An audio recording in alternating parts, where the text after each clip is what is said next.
Tug of war. इस खेल के बारे में आप सभी लोग अच्छी तरह से जानते होंगे, लेकिन वाइकिंग्स इस खेल को एक बड़े ही भयानक और क्रूर तरीके से खेला करते थे, जिसमें जानवर की खाल को सिलकर एक रस्सी बनाई जाती थी और जिस जगह पर यह खेल खेला जाना होता था उसके बीचों बीच गड्ढा करके उसमें आग लगा दी जाती और इसके बाद इस खेल को अंजाम दिया जाता था, जिसमें रस्सी को जब खींचा जाता था तो कमज़ोर टीम के कई खिलाड़ी आग और अंगारों से भरे हुए उस गड्ढे में गिर जाया करते और उनकी मौत हो जाया करती। और रस्सी को तब तक खींचा जाता था जब तक कि विरोधी टीम का आखिरी खिलाड़ी आग के गड्ढे में नहीं समा जाता था। और आप सोच रहे होंगे कि ये खेल यहाँ पर ख़त्म हो जाता होगा, लेकिन ऐसा नहीं होता था, क्योंकि इसके बाद उन हार चुके खिलाड़ियों के परिवारों को भी जलील होना पड़ता था और हारने वाली टीम की संपत्ति के साथ ही उनके घर की महिलाओं पर भी जीतने वाली टीम के सभी खिलाड़ियों का अधिकार हो जाया करता था। और अगर वो महिलाएं इस बात का विरोध किया करती तो जीतने वाली टीम के लोगों को उन महिलाओं के साथ जोर ज़बरदस्ती करने का पूरी तरह से कानूनन अधिकार हुआ करता था। इस खेल को उस दौरान टोगा होंग के नाम से जाना जाता था। आज के दौर में खेल का मतलब होता है एंटरटेनमेंट, लेकिन इतिहास में कुछ खेल ऐसे भी हुआ करते थे जिसमें हार का मतलब सीधा सीधा मौत हुआ करती थी। आज के इस वीडियो में मैं आपको इतिहास में खेले जाने वाले कुछ इसी तरह के ऐसे खेलों के बारे में बताऊंगा जिन्हें जानकर आपके रोंगटे खड़े हो जाएंगे। मिस्ट्री बैंक के एक नए वीडियो में आपका एक बार फिर से स्वागत है। अब मैं जिस खेल के बारे में आपको बताने जा रहा हूं वो खेल ज़मीन पर नहीं बल्कि किसी झील या तालाब में खेला जाता था और उसे नौमाची के नाम से जाना जाता था।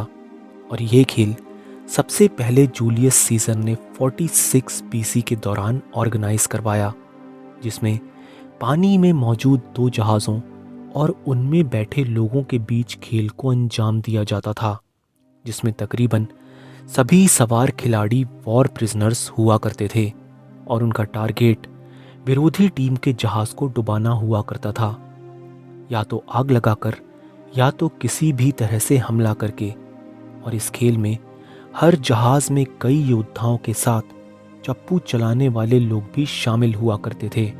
साथ ही जिस झील में इस खेल को खेला जाता था उसमें कई मगरमच्छ और डेडली एनिमल्स को छोड़ दिया जाता था।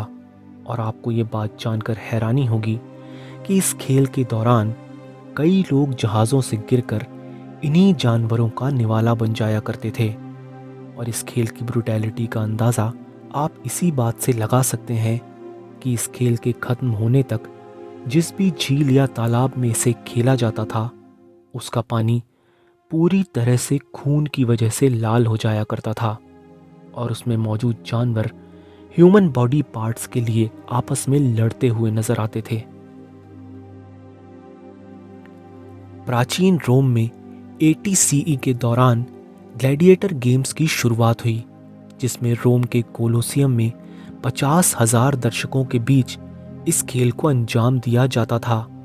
ग्लैडिएटर गेम्स के प्रति लोगों का उत्साह इस कदर हुआ करता था कि जिस समय ये गेम खेला जा रहा होता था उस दौरान पूरा का पूरा शहर सन्नाटे के आगोश में समा जाया करता और सड़कें सुनसान हो जाया करती थीं।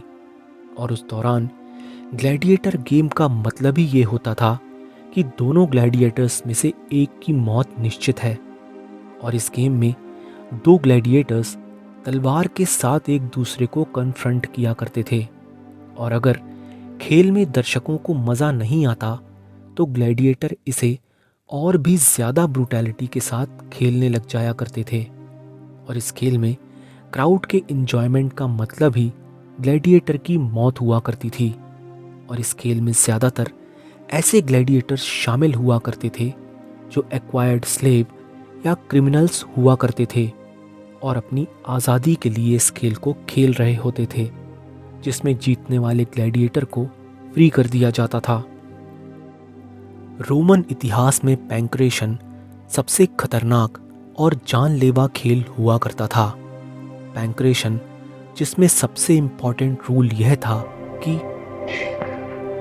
और ये खेल बॉक्सिंग, रेसलिंग और मार्शल आर्ट का एक कॉम्बिनेशन माना जाता था, जिसमें पूरे खेल के दौरान दोनों खिलाड़ियों की जान खतरे में रहा करती थी।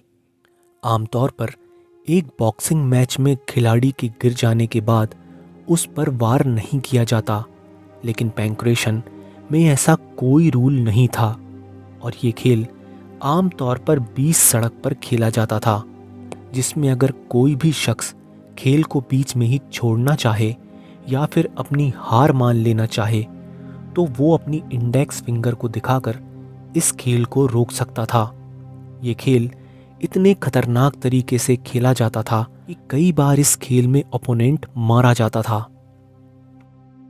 प्राचीन मिस्र में फिशरमैन जाउस्ट नाम का एक खेल 8-8 खिलाड़ियों की 2 टीमों के बीच नील नदी के गहरे पानी में खेला जाता था, जिसमें घड़ियाल से लेकर हिप्पो जैसे खतरनाक जानवर मौजूद हुआ करते थे और उन दोनों टीम के खिलाड़ियों के हाथों में एक पोल हुआ करता था, जिसका मकसद विरोधी टीम के खिलाड़ी को पानी में गिरा देना हुआ करता था और जो भी शख्स पानी में गिर जाया करता उसकी मौत लगभग तय हुआ करती थी।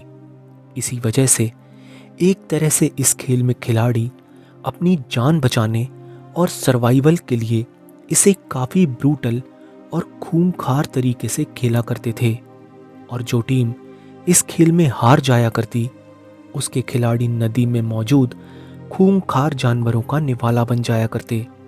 इस गेम का एक सिंपल सा रूल था कि हारना नहीं है, क्योंकि अगर आप हारे तो आप मारे जाएंगे। सामुराई योद्धा अपराजेय माने जाते थे और उनके लिए हार और जीत से बढ़कर उनका एक योद्धा के रूप में सम्मान हुआ करता था, जिस वजह से सामुराई योद्धा अपमानित होने से बेहतर एक सम्मानजनक मौत को गले लगाना माना करते थे। इस प्रथा को उस दौरान हराकिरी कहा जाता था, जिसके तहत अगर कोई भी जापानी सामुराई योद्धा किसी लड़ाई में हार जाया करता या फिर पकड़ा जाया करता तो उसे कैद या किसी भी तरह की कोई सज़ा नहीं दी जाती थी, बल्कि उसे सम्मानजनक रूप से मरने का मौका दिया जाता था। ऐसी स्थिति में सेपुकु नाम की रस्म के तहत उन्हें अपने हाथों से ही अपनी आंतों को चीर कर शरीर से अलग कर लेना होता था, ताकि वो सम्मान के साथ मौत को गले लगा सकें।